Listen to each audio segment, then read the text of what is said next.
എനിക്ക് ഭ്രാന്താണെന്ന് പറഞ്ഞു. എൻ്റെ മക്കൾ പഴിച്ചവരാണെന്ന് പറഞ്ഞു. എന്തടിസ്ഥാനത്തിലാണ് അവരങ്ങനെ പറഞ്ഞത്? എന്തെങ്കിലും തെളിവുണ്ടോ? എന്നെക്കുറിച്ചും എൻ്റെ മക്കളെക്കുറിച്ചും പറഞ്ഞ അപവാദം തെളിയിച്ചു തരണം എന്ന് മാത്രമാണ് ഞാൻ നിങ്ങളുടെ വൈഫിനോട് പറഞ്ഞത്.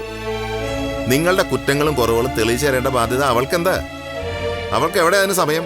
വിജയരാഘവൻ സാറേ, ഇതിനൊക്കെ മുട്ടാപ്പോക്കെന്നാ സാധാരണ പറയുക.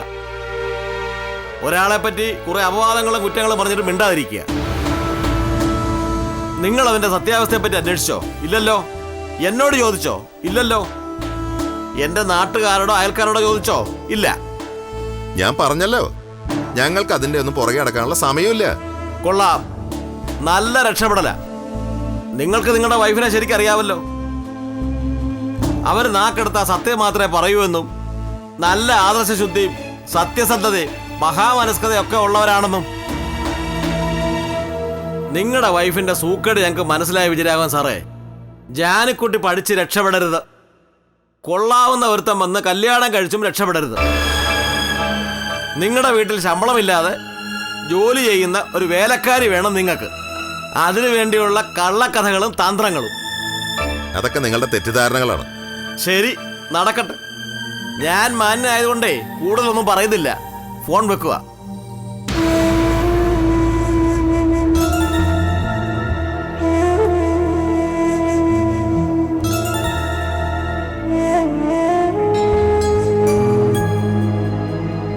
നീ അതങ്ങ് മറന്നേക്ക് മോനെ.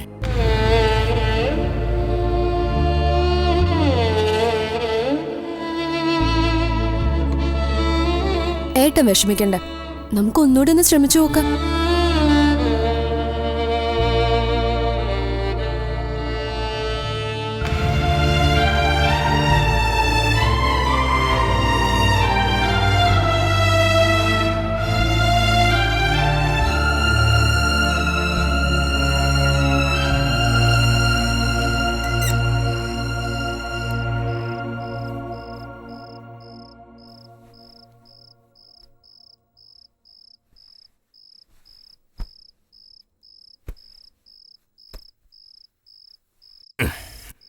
നടേശനൊന്ന് വിളിച്ചിട്ടുണ്ടായിരുന്നു.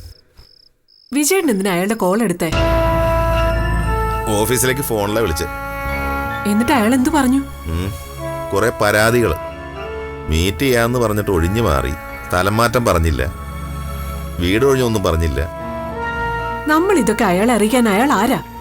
അയാളാണോ നമുക്ക് ജോലി ശമ്പളവും തരുന്നേ? പോകാൻ പറ വിജയേട്ട അയാളോട്.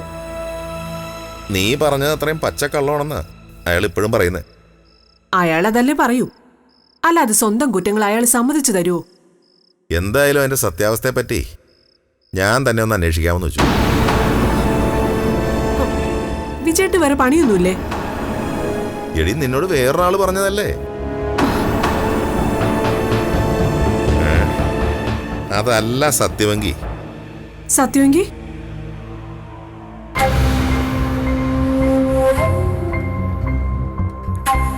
ജാനിമോളുടെ കല്യാണം നടത്തി കൊടുത്തു. എന്റെ വിജയേട്ട, അതൊക്കെ വലിയ പുലിവാലാ. നാളെ ഒരിക്കൽ ഗോവിന്ദക്കുട്ടി വന്ന് ചോദിച്ചാ നമ്മൾ എന്ത് സമാധാനം പറയും? എന്നോട് ആലോചിക്കാതെയും പറയാതെയും എന്റെ മകളുടെ കല്യാണം എന്തിനു നടത്തി? ഈ ചോദ്യത്തിനൊരു ഉത്തരവുണ്ടോ പറയാൻ? അയാൾ ഇപ്പൊ എവിടെയുണ്ടെന്ന് നമുക്ക് അറിയില്ലല്ലോ, പിന്നെ എങ്ങനെ പറയും? കല്യാണം നടത്താനാണ് വിജയേട്ടന്റെ പ്ലാനെങ്കിൽ വിജയേട്ടൻ നടേശന്റെ സത്യാവസ്ഥ അന്വേഷിക്കുക അല്ല ആദ്യം ചെയ്യേണ്ടത്. പിന്നെ എങ്ങനെയെങ്കിലും ഗോവിന്ദകുട്ടിയെ കണ്ടുപിടിക്കുക. ജാനിയെ അയാളുടെ കയ്യിലോട്ട് ഏൽപ്പിച്ചു കൊടുത്തേക്ക്. അവര് കല്യാണം നടത്തോ നടത്താതിരിക്കോ എന്താന്ന് വെച്ചാ ചെയ്തോട്ടെ. അല്ലെങ്കിൽ പിന്നെ വേറൊരു ഐഡിയ ഉണ്ട്. ജാനിമോളെ പഠിക്കാൻ വിടാം. അങ്ങനെയാണെങ്കിൽ കല്യാണം ഉടനെ നടത്തണ്ട, ഗോവിന്ദൻകുട്ടിയെ കണ്ടുപിടിക്കാനും പോകണ്ട. അവളെ ഇനി പഠിപ്പിക്കാനോ? അത് മാത്രം നടക്കില്ല വിജയേട്ട. അല്ലെങ്കിൽ വിജയേട്ടൻ എന്നെ കൊല്ലണം. നിനക്കെന്താടി അവളെ പഠിപ്പിക്കാനെന്ന് ഇത്ര വാശി? 10ാം ക്ലാസ്സോടെ അവളുടെ പഠിപ്പ് ഞാൻ നിർത്തിയതാ. പക്ഷെ വിജയേട്ടനും അവളും ടീച്ചർമാരും കൂടി നാടകം കളിച്ച് അവളെ വീണ്ടും പഠിക്കാൻ വിട്ടു. അന്നും ഞാൻ ശപഥം എടുത്തതാ, +2 കഴിഞ്ഞ് വിജയേട്ടൻ അവളെ പഠിപ്പിക്കാൻ അയച്ച നമ്മൾ തമ്മിലുള്ള ബന്ധം അവിടെ വെച്ച് തീരുന്നു. നീ എന്തൊക്കെയാടി പറയുന്നേ? ഞങ്ങൾ എന്ത് നാടകം കളിച്ചത്? വേണ്ട വിജയേട്ട, കഴിഞ്ഞതൊന്നും ഇനി ആവർത്തിക്കണ്ട. ബന്ധം തീരുന്നൊക്കെ പറയാൻ ഇതെന്താ കുട്ടികളെയാണോ? അവളെ പഠിപ്പിക്കാൻ ഞാൻ സമ്മതിക്കില്ല വിജയേട്ട. കൊന്നാലും ഞാൻ സമ്മതിക്കില്ല. വിജയേട്ടനെ എന്നെ അവഗണിച്ചിട്ട് അവൾക്ക് വേണ്ടി പലതും ചെയ്തു. അതെല്ലാം ഞാൻ സഹിച്ചു. ഇത് ഞാൻ സഹിക്കില്ല. ഒന്നുകിൽ ഞാൻ അവളെ ഇല്ലാതാക്കും, അല്ലെങ്കിൽ ഞാനും പിള്ളേരും കൂടി വിഷം കഴിച്ച് ചാവും. പിന്നെ വിജയേട്ടനെ അവൾക്ക് സുഖമായിട്ട് ജീവിക്കാലോ.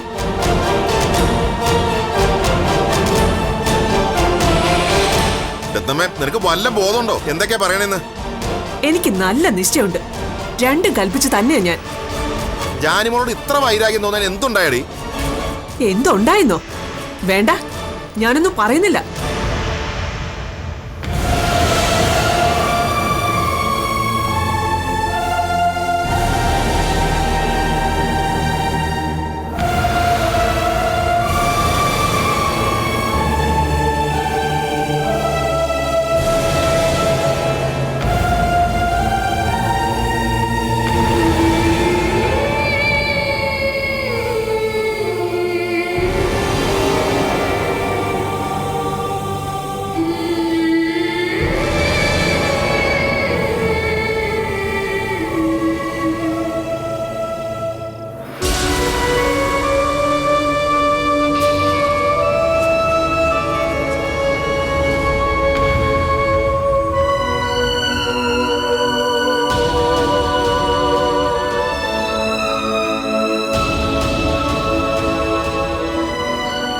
അച്ഛാ, അച്ഛാ ഇവിടെയാ ഞാൻ. എന്താ മോളെ? അച്ഛൻ എൻ്റെ അടുത്ത് ആലോചിച്ച് പറയാനല്ലേ പറഞ്ഞിരുന്നത്? ഇതുവരെ ഒന്നും പറഞ്ഞില്ലല്ലോ. കല്യാണക്കാരിയല്ലേ, അത് നമ്മൾ വേണ്ടെന്ന് വെച്ചല്ലോ. ഒന്നാമത് നിന്റെ പ്രായം, പിന്നെ ആ കൂട്ടരത്ര നല്ലവരല്ലെന്ന അഭിപ്രായം. അത് അമ്മ കള്ളത്തരം പറഞ്ഞാണെന്ന് എനിക്കറിയാം. അച്ഛൻ അതേപ്പറ്റി അന്വേഷിച്ചില്ലല്ലോ. അമ്മ പറയുന്നത് എല്ലാം കള്ളത്തരമാണെന്ന് നമ്മൾ സംശയിക്കില്ല മോളെ. നടേശനെ പറ്റി കള്ളം പറഞ്ഞിട്ട് അമ്മയ്ക്ക് എന്തെങ്കിലും നേടാനുണ്ടോ? എനിക്ക് നന്മ വരരുതെന്ന് അമ്മയ്ക്ക് വാശിയുണ്ട്. എന്റെ ജീവിതം ഒരിക്കലും നന്നാവരുത്. ഞാൻ നശിച്ചു പോണം, അതാ അമ്മയുടെ ആഗ്രഹം. രത്നമ്മയെ പറ്റി നീ അങ്ങനെ പറയല്ലേ മോളെ. അവള് ദത്തെടുത്ത് വളർത്തിയ കുട്ടിയില്ലേ നീ? നിന്നോട് സ്നേഹമില്ലായിരിക്കാം എന്ന് വെച്ച് നീ നശിക്കണമെന്നൊക്കെ അവള് എന്റെ മുഖത്ത് നോക്കി പറഞ്ഞ കാര്യം അച്ഛാ. അതിൽ കൂടുതൽ എന്താ വേണ്ട? അതൊക്കെ അവളൊരു വാശിക്ക് പറയുന്നതാ മോളെ. അച്ഛനും കൂടി സത്യാവസ്ഥ മനസ്സിലാക്കാൻ തയ്യാറായില്ലെങ്കിൽ പിന്നെ ഞാൻ എന്ത് ചെയ്യും? ഞാൻ എന്ത് സത്യാവസ്ഥയെ മനസ്സിലാക്കത്തെ? സരികയുടെ വീട്ടുകാരെ പറ്റി അച്ഛൻ സ്വന്തമായിട്ടൊരു അന്വേഷണം നടത്തിയോ? ഇല്ല. വേണ്ട.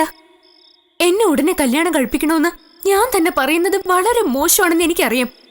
പഠിക്കാൻ ഒരു ചാൻസ് ഉണ്ടല്ലോ എന്ന് വിചാരിച്ച് മാത്രമാ ഞാൻ ഇക്കാര്യം അച്ഛനോട് പറഞ്ഞത്. അച്ഛൻ എന്നെ പഠിക്കാൻ വിട്ടൂടെ? ആപ്ലിക്കേഷൻ കൊടുക്കേണ്ട ഡേറ്റ് ഒക്കെ കഴിയാറായി. ഇനി 2-3 ദിവസം കൂടിയേ ഉള്ളൂ. മോളെ, അച്ഛന് ജോലി സംബന്ധമായിട്ട് കുറച്ച് പ്രശ്നങ്ങളുണ്ട്. ഞാനിപ്പോ അതിന്റെ ഒരു പ്രയാസത്തിലാണ്. അതും എന്റെ പഠിത്തവും തമ്മിൽ എന്താ അച്ഛാ ബന്ധം? എനിക്കിത്തിരി സാവകാശം വേണ്ടേ ആലോചിക്കാൻ? ഇതിൽ ആലോചിക്കാൻ എന്തിരിക്കുന്നു അച്ഛാ? അച്ഛനൊന്ന് മൂളിയാ മതി, അല്ലെങ്കിൽ പൊയ്ക്കോന്നൊരു വാക്ക്, അത്ര മതി. അത് പറയാൻ അച്ഛൻ എത്ര ദിവസം ആലോചിക്കണം?